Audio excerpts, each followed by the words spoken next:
Laban ni Casimero versus Luis Pantera ni rin mga idol, tuloy na tuloy na. Anyway, pagagapangin lang daw itong si Junto Nakatane. Yan ang ating pag-uusapan ngayon mga idol.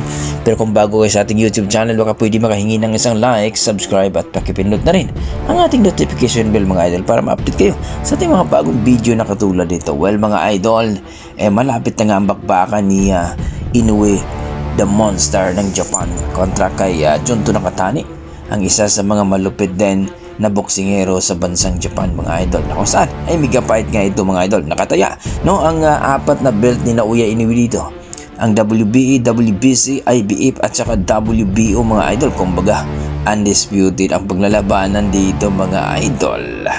So kung mangyayari yan mga idol na manalo itong si Junto Nakatane, ay siya na po ang may hawak ng apat na belt. Pero ayon kay Naoya Inoue mga idol, pagagapangin lang daw itong si Junto Nakatane, no?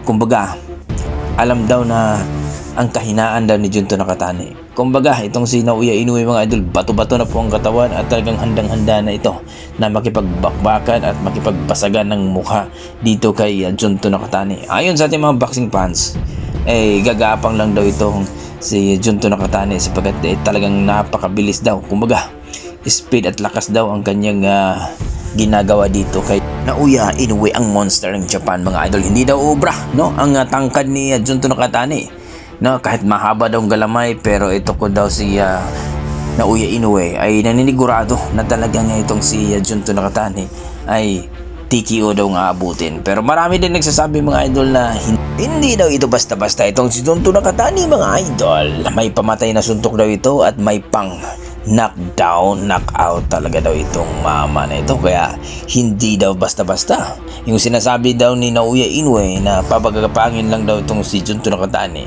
baka siya daw ang gagapang sa lona. So kayo mga idol, ang masasabi nyo dito sa sinabi ni Naoya Inoue mga idol, ang monster ng Japan, na pagagapangin lang daw itong si Junto Nakatane sa kanilang laban ngayong May 2. Please comment down below mga idol para ating pag-usapan. Sa kabilang banda mga idol, eto na nga, mayroon na nga itong bagong announcement mga idol, ang inaantay ng bayan. Itong si Casimero versus Luis Pantera ni mga idol, tuloy na po ang kanilang laban, no?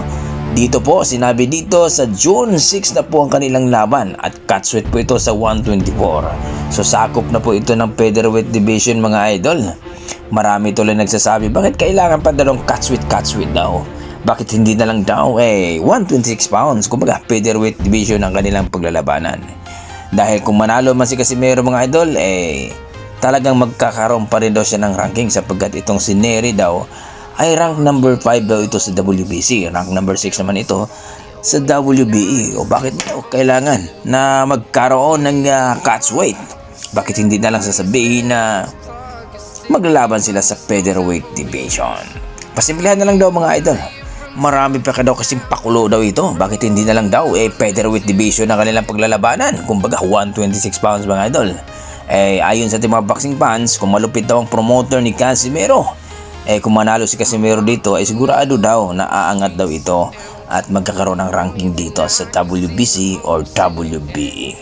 Well, para sa akin mga idol, depende pa rin yan sa promoter talaga. Dahil alam naman kung ang pag-ranking mga idol business pa rin yan. Pero para sa akin mga idol, kung manalo si Casimero dito, sigurado magkakaroon na ito ng ranking sa WBC at WBE. So kayo mga idol, ano masasabi nyo dito sa kanilang latest update? Nasa June 6 ang kanilang laban. So mayroon pang isang buwan mga idol ang paghahanda ni Casimero mga idol sa kanyang naturang laban. Kumbaga, ito ay tama talagang paghahanda ni Casimero. Kumbaga mga idol, pagdating sa timbangan talaga, wala nang problema si Casimero dahil 124 ang kanilang catchweight. So kayo mga idol, ano masasabi nyo dito sa good news na ating naibalita? Please comment down below mga idol para ating pag-usapan. Maraming salamat.